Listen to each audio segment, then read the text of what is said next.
नमस्कार, आज तारीख 12 अक्टूबर, दिन रविवार। आप सुन रहे हैं द लेंस का news podcast round up.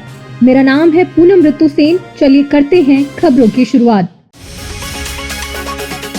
Afghanistan के विदेश मंत्री अमीर खान मुत्ताकी ने दिल्ली में प्रेस कॉन्फ्रेंस कर पाकिस्तान को कड़ा संदेश दिया। उन्होंने कहा कि अफगानिस्तान शांति चाहता है, लेकिन अपनी सीमाओं की रक्षा करना भी जानता है। हाल की सीमा झड़पों पर उन्होंने पाकिस्तान के कुछ तत्वों पर हालात बिगाड़ने का आरोप लगाया।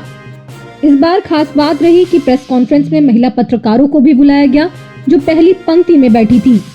2 दिन पहले हुई शुक्रवार को प्रेस कॉन्फ्रेंस में महिला पत्रकारों को न बुलाने पर हुए विवाद पर मुत्तकी ने सफाई दी कि यह सिर्फ तकनीकी कारणों से हुआ था।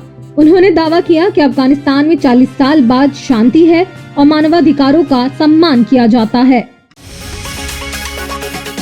इधर पश्चिम बंगाल की मुख्यमंत्री ममता बनर्जी ने दुर्गापुर में मेडिकल छात्रा से गैंगरेप की घटना पर दुख जताते हुए कॉलेज प्रशासन को जिम्मेदार ठहराया और पुलिस को सख्त कार्रवाई के निर्देश दिए।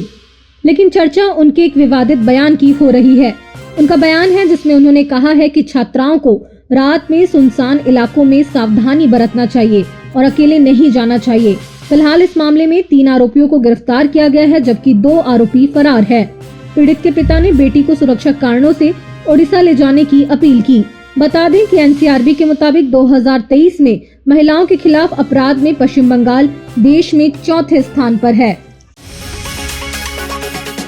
बिहार विधानसभा चुनाव को लेकर सियासी हलचल तेज हो गई है। राजद बिहार अध्यक्ष मंगनीलाल मंडल ने मीडिया में कहा कि महागठबंधन में सीट बंटवारे का फार्मूला 2024 लोकसभा चुनाव की तर्ज पर होगा, जिसका औपचारिक ऐलान 48 घंटे में हो जाएगा। उन्होंने बताया कि राजद ने विवाद मुक्त सीटों पर उम्मीदवारों को नामांकन के लिए कह दिया है और जल्द ही तेजस्वी यादव को महागठबंधन का मुख्यमंत्री चेहरा घोषित किया जाएगा। मंडल ने 2020 में कांग्रेस की हार को तेजस्वी के सीएम न बन पाने की वजह बताया और सहयोगी दलों को जनाधार के हिसाब से सीट मांगने की नसीहत दी। साथ ही उन्होंने चिराग पासवान, जीतन राम मांझी और उपेंद्र कुशवाहा के महागठबंधन में शामिल होने की संभावना को सिरे से खारिज कर दिया।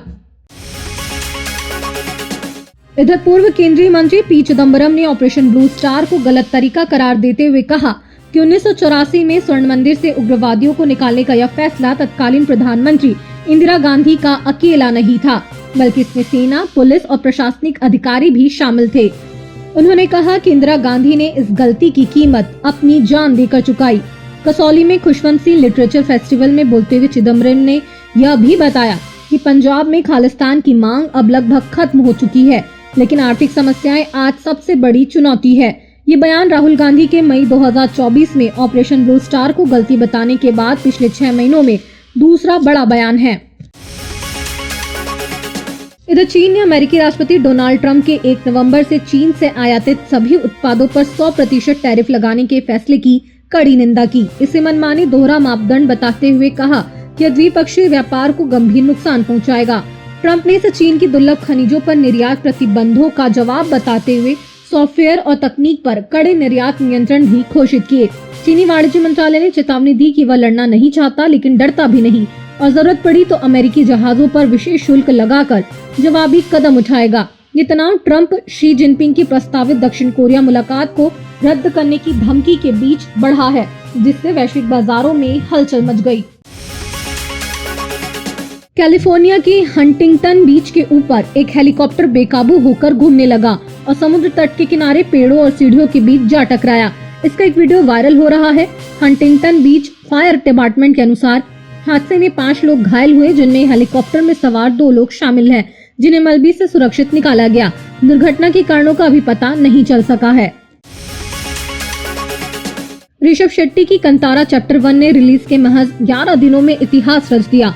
421 करोड़ रुपए की कमाई के साथ बजट के कई गुना कमा ब्लॉकबस्टर का तमगा हासिल कर लिया है। दूसरे वीकेंड में सेकंड सैटरडे को 73% उछाल के साथ 38.5 करोड़ और संडे को 22.47 करोड़ कमाकर यह 400 करोड़ क्लब पार कर चुकी, जो कन्नड़ सिनेमा की सबसे बड़ी केजीएफ चैप्टर 2 जिसने 859 करोड़ कमाई थी, उसके करीब पहुंच रही है।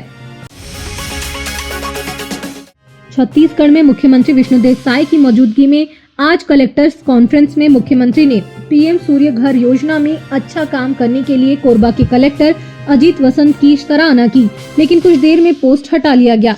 दरअसल कोरबा इस समय सत्तारूढ़ भाजपा के लिए सरदर्द बना हुआ है और ऐसा किसी और की वजह से नहीं बल्कि खुद भाजपा के कद्दावर नेता पूर्व गृह मंत्री ननकीराम कंवर की वजह से है। दरअसल ननकीराम कंवर ने 4 अक्टूबर को इस मांग को लेकर मुख्यमंत्री निवास के बाहर प्रदर्शन करने की घोषणा की थी, लेकिन जब वे प्रदर्शन के लिए राजधानी रायपुर पहुंचे तो उन्हें हाउस अरेस्ट कर लिया गया।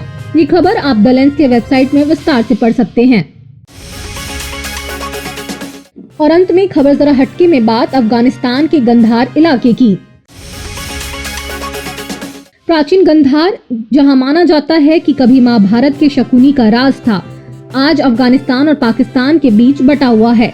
कंधार, जिसे पहले क्वांधर भी कहा जाता था, गंधार क्षेत्र का हिस्सा था और तक्षशिला जैसी शिक्षा की नगरी के साथ व्यापार और संस्कृति का केंद्र रहा।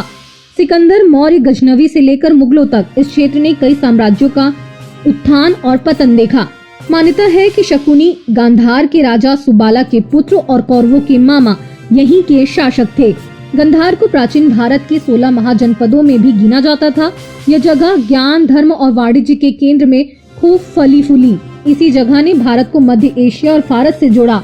आज प्राचीन गंधार क्षेत्र अफगानिस्तान और पाकिस्तान के बीच बटा हुआ है। ये जगह आज अफगानिस्तान के पूर्व हिस्से में पड़ती है और पेशावर और काबुल घाटी जैसे कुछ हिस्से पाकिस्तान में भी हैं। गंधार का मुख्य केंद्र पेशावर घाटी और पोठोहार पठार का इलाका था, जो अब पाकिस्तान में है। आज के लिए बस इतना ही। कल मिलते हैं नई खबरों के साथ। खबरों को विस्तार से पढ़ने के लिए विजिट करिए हमारी वेबसाइट thelens.in।